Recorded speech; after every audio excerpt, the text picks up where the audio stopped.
Hello everyone. हमने आपका second chapter start किया हुआ था प्राणियों में पोषण, जो ऑलमोस्ट कंप्लीट हो चुका था। जो थोड़ा सा पोर्शन रहता है वो हम करेंगे आज। हमने लास्ट पढ़ा था जो ह्यूमन बीइंग्स में खाना कैसे कैसे डाइजेस्ट होता है अलग अलग पार्ट्स में। सबसे पहले हम मुंह से खाना लेते हैं, उसके बाद फिर वो ग्रासिका से होता हुआ पेट में जाता है यानी कि अमाशय में। अमाशय से वो क्षुद्रांत्र यानी कि छोटी आंत में जाता है, फिर वृदांत्र यानी कि बड़ी आंत में जाता है। ठीक है, उसके बाद क्या हो जाता है, निष्कासन हो जाता है गुदा से। ओके, आज हम पढ़ेंगे कि घास खाने वाले जंतुओं में पाचन कैसे होता है। ये तो किसकी बात होगी है, ह्यूमन बींग्स की। अब घास खाने वाले जैसे कि गाय होगी, भैंस होगी, घोड़ा हो गया, खरगोश वगैरह, ये सब हो गए। ये क्या खाते हैं, घास खाते हैं। अब घास को मुंह में लेने के बाद ये क्या करते हैं, उसको डायरेक्ट निगल जाते हैं। निगल जाने के बाद कहाँ जाता है वो भोजन, यहाँ पे जाएगा अमाशय में, यानी कि सबसे पहले पार्ट में, रुमेन में। इसको कहते हैं हम प्रथम अमाशय।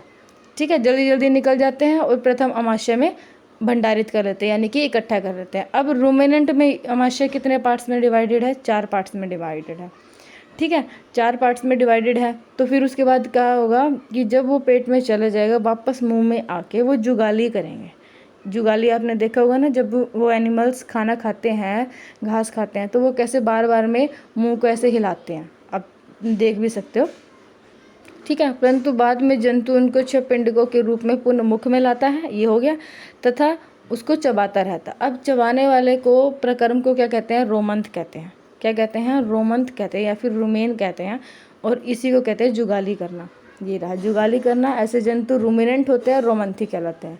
अब घास में क्या प्रेजेंट होता है, सेलुलोज प्रेजेंट होता है। सेलुलोज क्या होता है, एक तरह का कार्बोहाइड्रेट होता है। किसी भी रोमिनेंट और रोमानी पशु, हिरन जैसे घास गाय होगी जो घास खाती है, भैंस होगी या फिर खरगोश हो गया, हिरन हो गया, ये सब क्या खाते हैं, घास होता है। और घास में क्या होता है, सेलुलोज होते हैं। तो सेलुलोज को पचाने के लिए उनमें क्या होते हैं, जीवाणु प्रेजेंट होते हैं। ठीक है, जैसे कि हम ह्यूमन बींग्स, अगर हम घास खाएंगे तो हम उसको डाइजेस्ट नहीं कर पाएंगे, डाइजेशन मुश्किल हो जाएगा हमारे लिए, क्योंकि हमारे पास वो जीवाणु नहीं है जो सेलुलोज को डाइजेस्ट कर लें। ठीक है, जानवर जैसे कि घोड़ा हो गया या फिर क्या हो गया, खरगोश हो गया। घोड़ा, खरगोश आदि में क्या होते हैं, क्षुद्रांत एवं वृदांत के बीच में क्या होते हैं, थैलीनुमा बड़ी संरचना होती है। उसको क्या बोलते हैं, अंधनाल कहते हैं। क्या बोलते हैं उसको, अंधनाल कहते हैं। ठीक है, भोजन के सेलुलोज का पाचन यहाँ पर कुछ जीवाणुओं द्वारा किया जाता है, लेकिन मनुष्य में क्या होता है, मनुष्य की जो आहार नाल होती है उसमें ऐसा कोई जीवाणु नहीं होता जो कि किसको, सेलुलोज को डाइजेस्ट कर सके। अब हमने देख लिया कि घास को कैसे पाचन होता है, या फिर जंतु कैसे पाचन करते हैं, मनुष्य कैसे करते हैं। अब ये तो हो गए जिनके पास पाचन तंत्र है। अब कुछ ऐसे भी हैं जिनके पास पाचन तंत्र नहीं है, अब हम वो पढ़ेंगे। जैसे कि हो गया एग्जाम्पल है इसका अमीबा। अमीबा में संभरण एवं पाचन कैसे होता है। अमीबा कहाँ मिलता है, पहले बात तो हमें ये पता होना चाहिए। जलाशय में पाए जाने वाला एक कोशिका जीव है। एक कोशिका यानी कि सिंगल सेल्ड जीव है। ठीक है, अमीबा की कोशिका में एक कोशिका द्रव्य में बुलबुले के समान अनेक धमनियाँ होती है, यानी कि खाद्य धमनियाँ होती है। ठीक है, अमीबा क्या होती है, उसकी शेप अलग अलग चेंज होती रहती है, यानी कि हमेशा अलग अलग शेप का मिलता है अमीबा।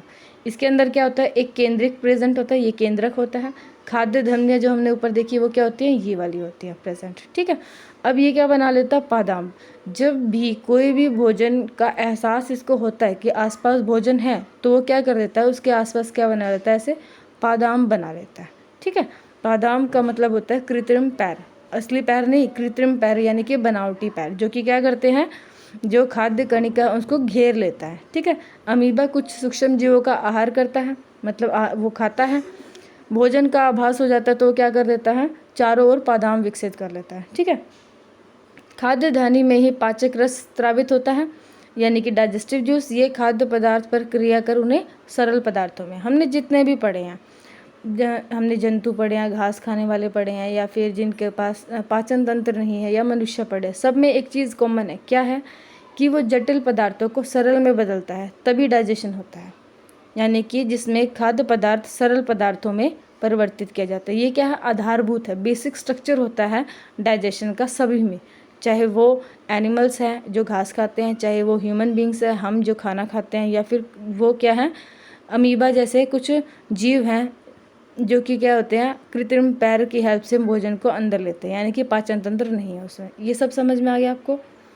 अब ये देखो हमने पढ़ा क्या, भोजन हम यहाँ से लेते हैं, ये वाला पोर्शन क्या होता है, माउथ होता है, ये वाला पोर्शन यहाँ से हमने लिया, यहाँ से हमने माउथ से एंटर किया, उसके बाद कहाँ गया, ये रे ग्रासिका, यानी कि नली होती है जो कि भोजन को यहाँ से कहाँ ले जाती है, पेट में। ये क्या होता है, हमारा लीवर प्रेजेंट होता है, लीवर रेड कलर का होता है, ठीक है। ये जो बीच में ये जो हल्का येलो पार्ट है ना, ये है पैनक्रियास, यानी कि अग्नाशय।